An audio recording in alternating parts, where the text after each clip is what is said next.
These are the top 5 best SUVs that you should consider buying this year. Before we get into the list, this is what I consider the top 5 best SUVs in 2025. This is taking everything into consideration: safety, reliability, resale value, technology, the type of deals that you can get. Also, this is going to be the third row edition. So if you want to see compact or second row, please let me. Number 5 car on the list goes to the 2026 Hyundai Palisade. I battled putting this car on there, and I get it. This is the most controversial car. People are going to be mad in the comments. For what it doesn't do well in reliability, it does everything else really well. And it's one of the only cars in this class that you can get a hybrid with, which is what more and more people are looking for. It had thoughtful touches in the interior that make sense for a driver. Hyundai did a good job with this car. That's number 4 car on the list goes to the Lexus TX.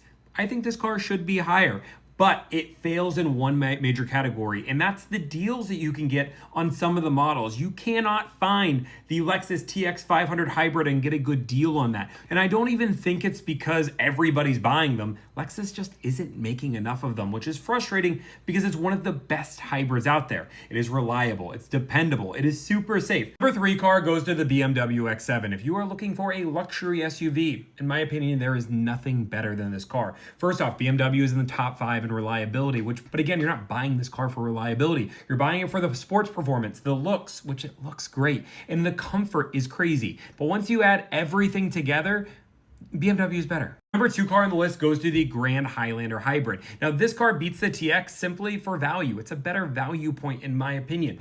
First off, you can actually find this car in gas and hybrid. You can also find deals on this car. I think the secret sauce to this car that people don't talk about comes down to the wheelbase. It's 116 inches, which you might say, Tommy, what does that matter?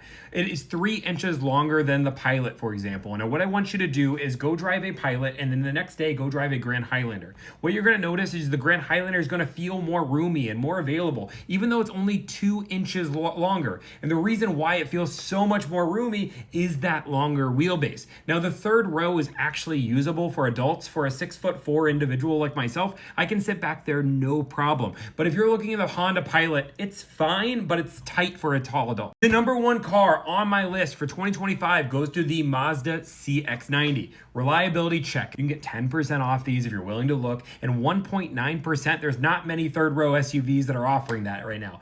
But this is the only Japanese SUV that I think really looks well and competes with the German cars. And if you get a fully loaded one out with a quilted Nappa interior, I'm telling you, people will sit in that car and feel like it's a BMW. Overall, this car drives better. And overall, this is just a great SUV. The only knock I have is that the size is smaller than its competition. The third row is not the biggest. Again, that is my top 5. What are your thoughts?